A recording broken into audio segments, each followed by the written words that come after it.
someone, a girl, so much. When was the last time you sent your wife an SMS? What's wrong with sending her an SMS saying, I love you, I miss you?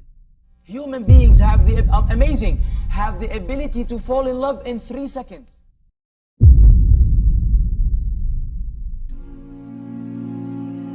And their spouses. And by the way, when you meet your spouse in Jannah, it's not like meeting your spouse here. So don't get depressed. Right? Right? Oh, you get to meet your wife? Jannah, I thought it was... You're here too? No, not like that. Am I in the right place? No, not like that. All the ghil, all the ill feelings, all the things that you find annoying about your spouse. We love our spouses, but there are things that we don't get along with. There are things that are causes of friction. Allah gets rid of all of those things. The only thing left is love and affection and appreciation. That's all that's left. And then you meet your spouse and you're like, wow, why weren't we like this in dunya? Because it's Jannah. You can't have that in dunya. You get that in dunya for the first week of marriage. That's it. After that, the flight lands at your own planet. When was the last time you sent your wife an SMS? Why should I? It's 25 kirsh. It's a lot. She doesn't deserve this. No, ya akhi, while in your office. What's wrong with sending her an SMS saying, I love you, I miss you? Sheikh, this is inappropriate. Me saying to my wife, I love you? Are you stupid?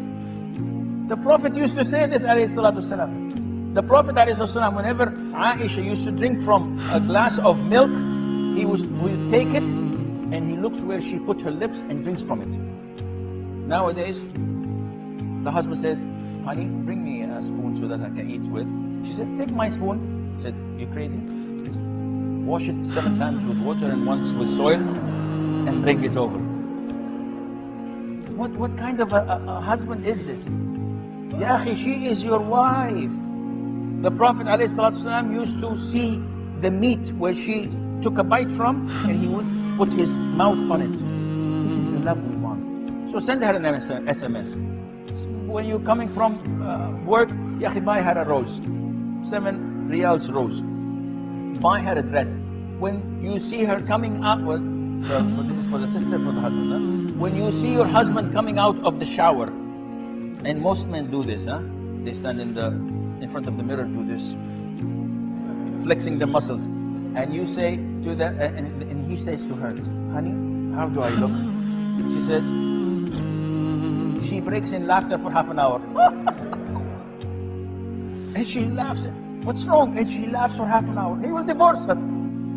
On the contrary, when he says like this, she says, MashaAllah, I don't know whether your biceps are bigger or Arnold Schwarzenegger's.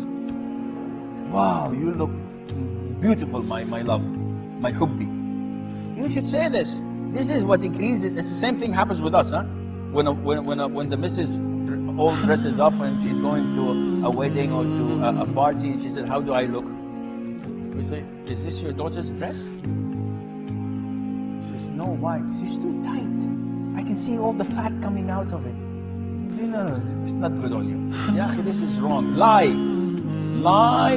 to make the love ignited. So when you see this, wallahi, I don't know who's making who beautiful.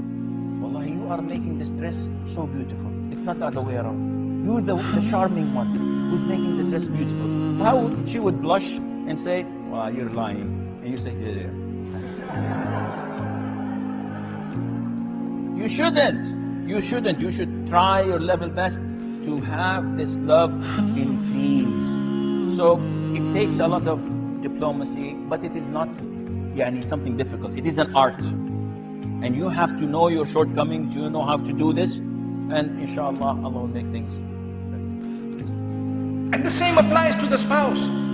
You know you love them, but you need to say it again and again. Like we got to the food moments ago, and you need to say this food is, mashallah, it's really, really great. Even if the salt is a little bit more. Because sometimes, as I was saying, she spends so much time bringing it in front of us, and we are worried about how it's smelling, number one. And number two is we say, as we taste it, the salt is too much, no? Salt is too much, no? What are you talking about? She just looks at you and her face flops. I've been at it for 3 hours here, 4 hours, I've been busy with this for so many months. And what is she going to say? Next time I'll try a bit better, a bit harder. That's if she's a good woman. If not, she'll say, never going to cook this again. Typical. It's typical.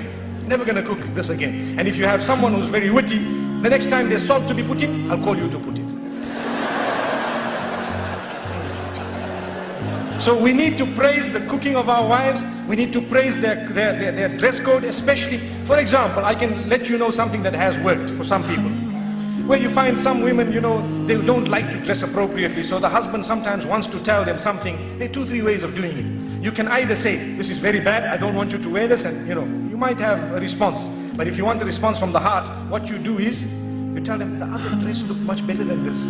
See, so you are praising one thing, and that praise is not there when the other thing is there.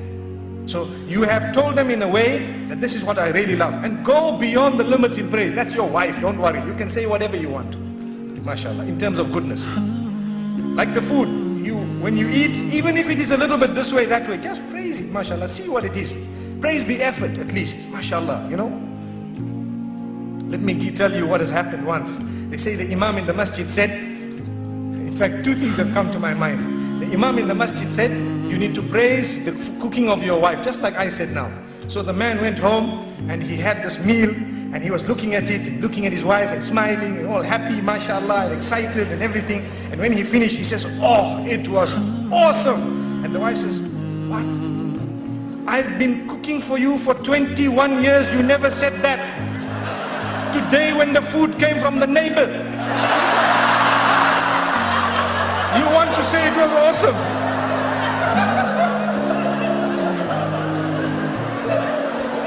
So he says, oh, I'm sorry about that, I didn't know.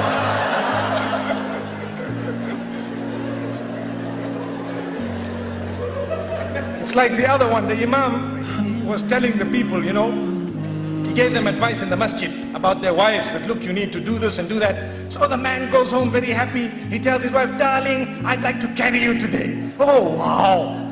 Oh, I hope I'm not too heavy, darling. You know. So anyway, he carries his wife, mashallah, and he's carrying. What makes you do this, my beloved? What's happening here? Oh, the Imam told us, go home and carry your burdens. Mashallah.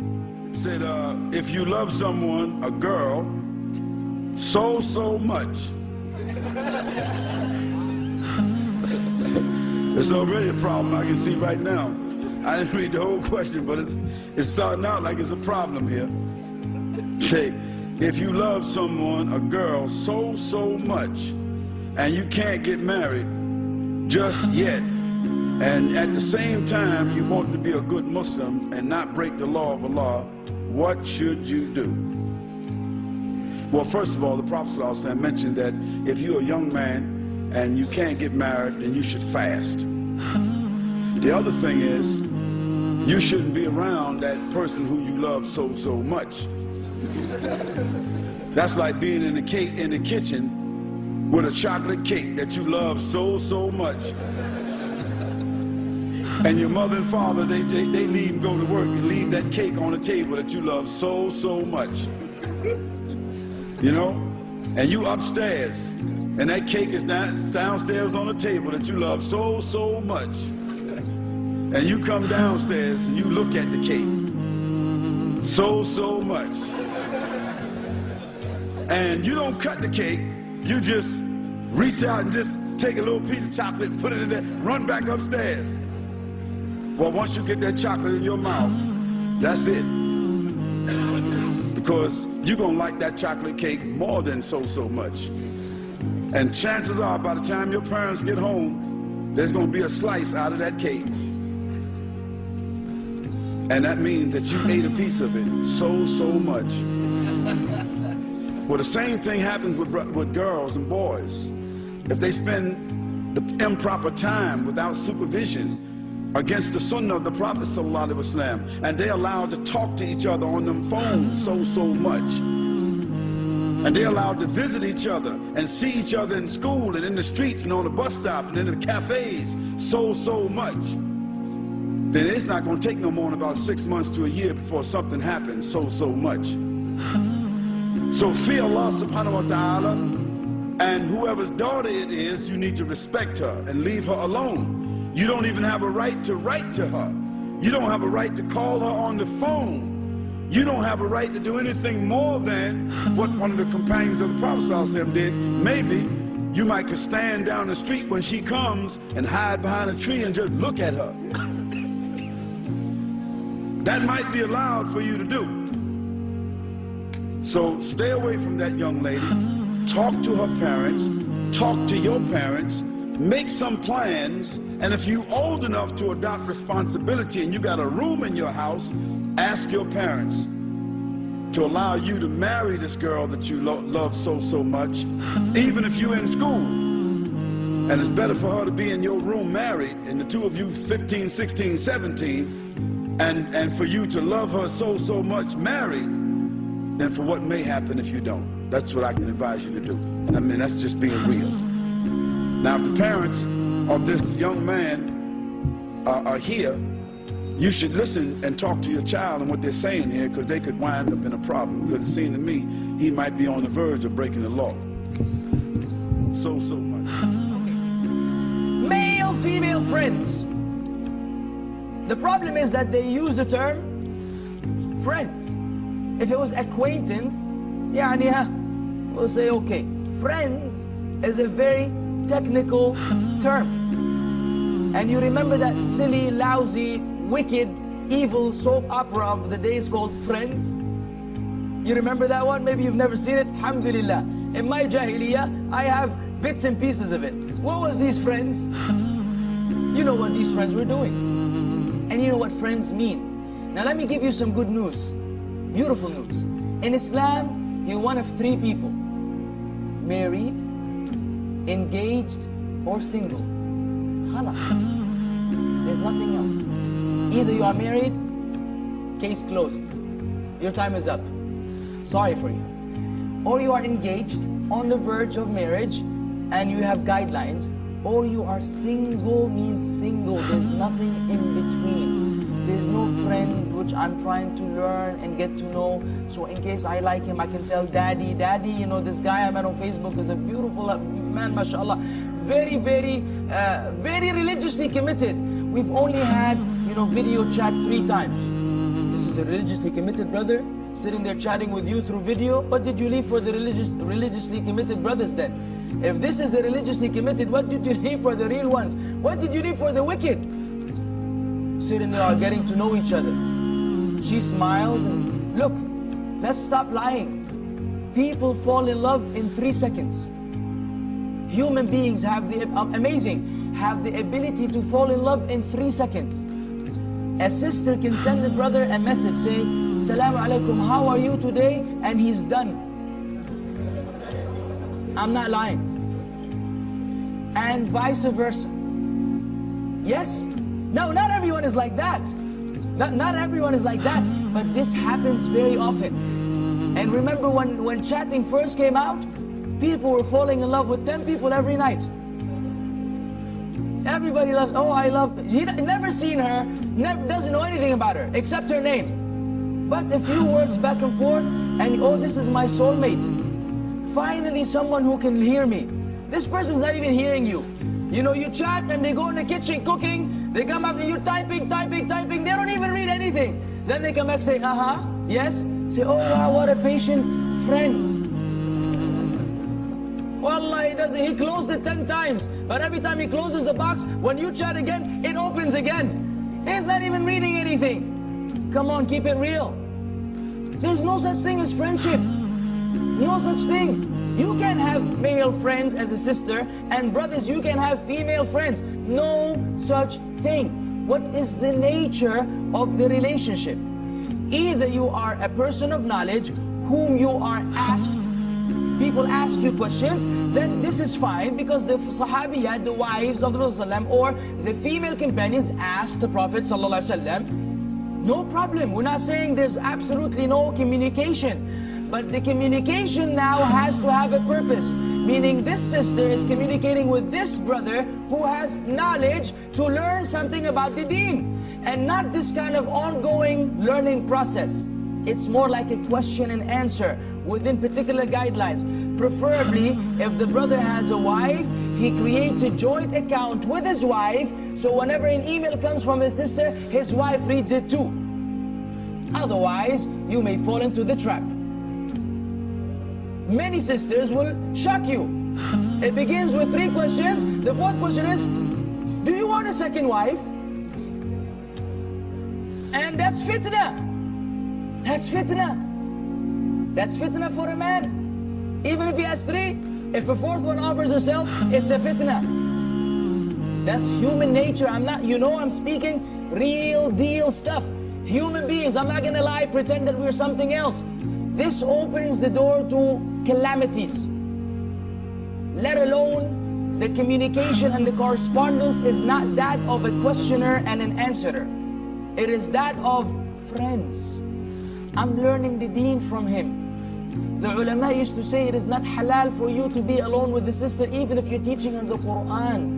Even if it's tajweed and you have the book of Allah between you, it's haram for you to sit with her. This friendship is a form of seclusion. No matter what you spend on your family, that is wife, you will be rewarded even the morsel of food you put in your wife's mouth. Imagine, if you have a good intention, every day you go and buy groceries. What do you do when you come home with 2 big full bags of grocery? The wife sees this, mashallah, jazakallah khair, father of so-and-so. In Arabia you say Abu Abdullah, Abu Muhammad, the beautiful nicknames. So she says, mashallah, jazakallah khair, for may Allah grant you, reward you and grant you more money on for what you spend on us. What does the man say? It cost me 75 pounds and 28 pence. And he puts the receipt. Why are you doing this? Why are you rubbing it in? You just want to make it bad for your wife? She's thanking you. The least you can do is say, may Allah reward you as well. Why do you have to show her that I've spent so much on the grocery? You're the one who's going to eat it. If you anticipate the reward from Allah for the morsel you put in her mouth, Allah Azza wa Jal will put this for you as a sadaqah, a charity. Now, when was the last time, I asked some of the brothers, when was the last time you put a morsel in your wife's mouth? He said, 25 years ago. On our wedding night, we exchanged cakes. That is it. So, okay, why don't you do it now? Maybe you should bite my fingers. There is so much dryness in our relationships with our spouses. The Prophet ﷺ, whenever Aisha, may Allah be pleased with her, took a bite from a piece of meat, he used to take it from her and watches where her teeth were, and he eats from the same place. And whenever she drank milk from the cup, he would turn the cup and puts his lips on the same place where she drank from. Look at the love. I know a gazillion of cases where the husband says to his wife, go and get me a spoon so that I can eat. She says, use my spoon. Is you crazy? You go wash it first. What is this? What are you doing? Where is the love? And they say, Wallah, Sheikh, I don't know where the love has gone. I know where the love has gone. It went down the drain when she washed the spoon she ate with. You have a problem. You have to fix that problem. It's means of reward in Islam.